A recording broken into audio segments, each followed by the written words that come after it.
বিলোনিয়ায় বৃহৎ আকারে 27 থেকে 30 জুলাই ভক্তি সাধনার সাথে এবার বিশেষ পূজা অর্চনার আয়োজন করা হচ্ছে।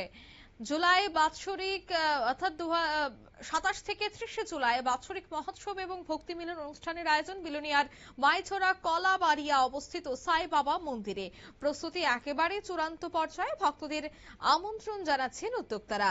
স্বর্গীয় জগদীশ চন্দ্র মজুমদারের আদর্শ আশীর্বাদ ও দেখানো পথকে পাথেয় করে মন্দির পরিচালনা কমিটি এবং উৎসব কমিটি প্রতি বছরের মতো এবারও সুষ্ঠু, শৃঙ্খলাপূর্ণ এবং ভাব গম্ভীর পরিবেশে মহোৎসব আয়োজনের লক্ষ্যে নিরলসভাবে কাজ করে চলেছে।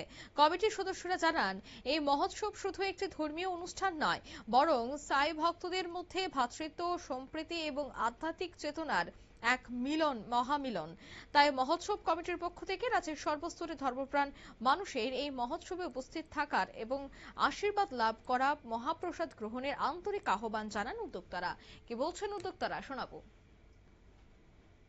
আমরা অন্যান্য বছরের মতো এই বছরও বাবার কৃপায় এবং আমাদের এই মন্দিরের প্রতিষ্ঠাতা শ্রদ্ধেয় জগদীশ চন্দ্র মজুমদারের ওনার আশীর্বাদে, ওনার পথকে পাথেয় করে আমরা প্রত্যেক বছরের মতো এবারও অনুষ্ঠিত করতে যাচ্ছি সাইরামের বাৎসরিক মহোৎসব 2026 এবং ভক্ত মিলন। আগামী সোমবার অর্থাৎ 27শে জুলাই সন্ধ্যায় গঙ্গায়নের মধ্য দিয়ে শুরু হবে আমাদের বাবার বাৎসরিক মহোৎসব। মঙ্গলবার সারাদিন ব্যাপী চলবে নাম কীর্তন এবং রাতে শ্রী শ্রী সত্যনারায়ণ পূজা। আগামী বুধবার অর্থাৎ 29শে জুলাই সকালে অনুষ্ঠিত হবে বাবার গুরু পূর্ণিমা পূজা, যেটাকে কেন্দ্র করে আমাদের এই মহোৎসব। এবং দুপুর 2 ঘটিকা থেকে বাবার যারা উপস্থিত ভক্তরা রয়েছেন বিভিন্ন দূর দূরান্ত থেকে আগত রাজ্য এবং বহিরাজ্যের, সকলের মধ্যে বাবার দিব্য মহাপ্রসাদ বিতরণ করা হবে এবং সারা রাত্রব্যাপী চলবে রাজ্যের বিভিন্ন জায়গা থেকে আগত প্রখ্যাত কীর্তনিয়া দলদের দ্বারা পরিচালিত বিশেষ নাম কীর্তন।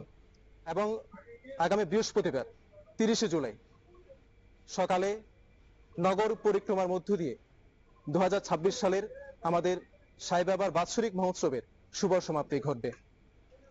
এই উৎসবকে কেন্দ্র করে আমরা উৎসব কমিটি এবং মন্দির পরিচালনা কমিটির পক্ষ থেকে আশা রাখছি প্রত্যেক বছর আপনারা যেভাবে আমাদেরকে আপনারা শুনলেন, অর্থাৎ তারা জানাচ্ছেন যে প্রত্যেক বছর যেন তারা এই উৎসবটি আনন্দের সহকারে করতে পারেন। অন্যদিকে গোটা রাজ্যবাসীকে তারা আমন্ত্রণ জানিয়েছেন এই উৎসবে অংশগ্রহণ করার জন্য। একেবারে শেষ তুলির টান চলছে, প্রস্তুতি একেবারে চূড়ান্ত, উদ্যোক্তারা সবটা বিষয় খতিয়ে নিচ্ছে। নিয়ে নিচ্ছি ছোট্ট একটি বিজ্ঞাপন বিরতি, সঙ্গে থাকুন।